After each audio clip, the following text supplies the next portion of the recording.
नमस्कार, आर्नवी प्रांजस किचनमध्ये आपलं स्वागत आहे। आज आपण बनवणार आहोत पिठलं। त्यासाठी लागणारे साहित्य बघा। एक मी कांदा चिरून घेतलेला आहे, लसूण ठेचून घेतलेला आहे, 5-7 ते 8 पाकळ्या लसूण ठेचून घेतलेले आहे, जिरे ठेचा घेतलेला आहे, हळद, मीठ चवीनुसार। इथे मी भाजलेले शेंगदाण्याचं कूट हे मोठं कूट घेतलेलं आहे, असं तेल, कोथिंबीर आणि बेसन। तर आपण पिठलं बनवूया। इथे बघा आपण तव्यामध्ये पिठलं बनवणार आहे। आता आपण अगोदर याच्यामध्ये तेल घालूया।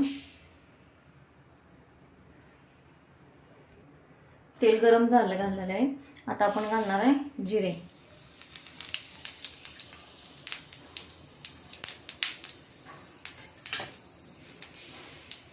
कांदा।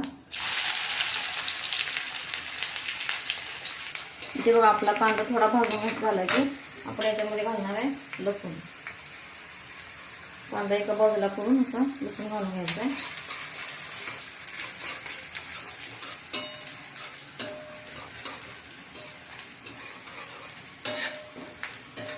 कांदा छान भाजून झालाय, कांदा आणि लसूण। आता आपण याच्यामध्ये घालणार आहे ठेचा। तुम्ही ठेच्याच्या ऐवजी मिरची बारीक करून घेऊ शकता किंवा मिरची चिरून जर टाकली तरी चालेल। ठेचा आपण छान भाजून घेऊया।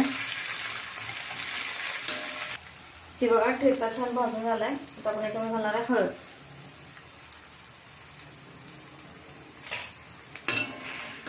थोडी परतून घेऊया।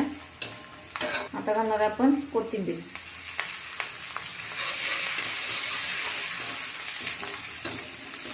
आता याच्यामध्ये घालणार आहे आपण पाणी। तुम्हाला किती पिठलं करायचं आहे त्यानुसार तुम्ही पाणी घालायचं।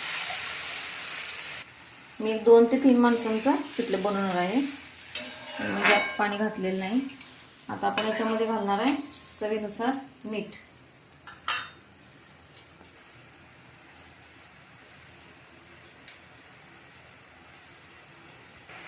आता आपण घालणार आहे थोडंसं मोठं शेंगदाण्याचं कूट।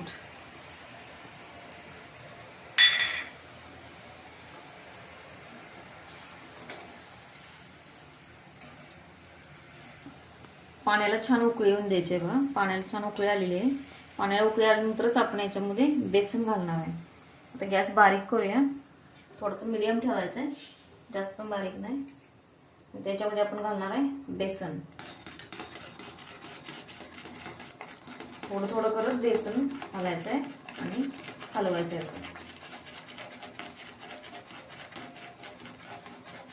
बघा इथे अशा पद्धतीने बेसन घालायचं आहे।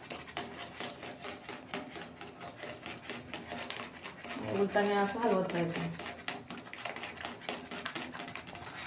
इथे बघा मी बेसन घालून घेतलेलं आहे सगळं। इथे अशा पद्धतीने बेसन हलवून घ्यायचं आहे।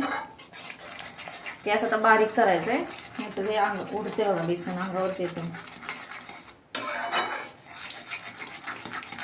अशा गाठी फोडून घ्यायच्यात बघा। याच्या बेसनच्या गाठी होतात, अशा हलवतच फोडून घ्यायचे। एक 9 ते 10 मिनिटांमध्ये बेसन तयार होतं। भाजीला जर काही नसेल तर तुम्ही पटकन बनवू शकता।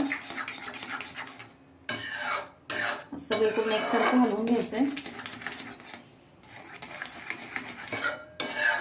इथे बघा गाठी त्याने फोडून घेतलेलं आहे, अजिबात बेसनमध्ये गाठी नाही राहिलेल्या। थोडं आपल्याला शेंगदाण्याचं हे मोठं कूट घातलंय ना, ते दिसतंय आपल्याला याच्यामध्ये। इथे बघा हे 2 ते 3 माणसासाठी बेसन तयार आहे।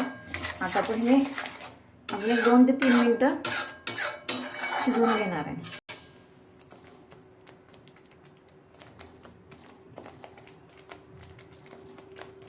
हे बघा असं उडतं जरा चटचट असं, म्हणून गॅस बारीक ठेवायचा, तर अंगावरती येतं। तर गॅस बारीक करून एक 2 ते 3 मिनिटं आपण शिजवून घेणार आहे। इथे आता आपण झाकण ठेवणार आहे, 2 ते 3 मिनिटं शिजवून घेणार आहे।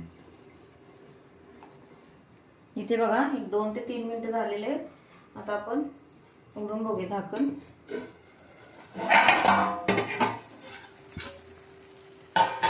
हे बघा आपलं बेसन छान झालेलं आहे।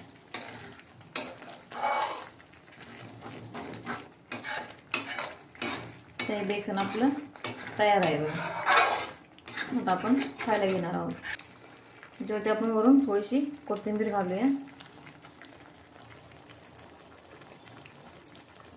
गॅस बंद करूयात आपण.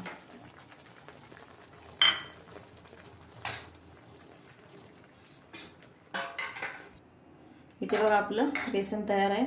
आता आपण खायला घेऊया.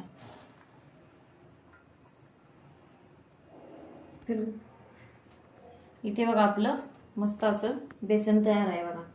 अशा पद्धतीने तुम्ही नक्की करून बघा आणि सांगा कसं झालं ते.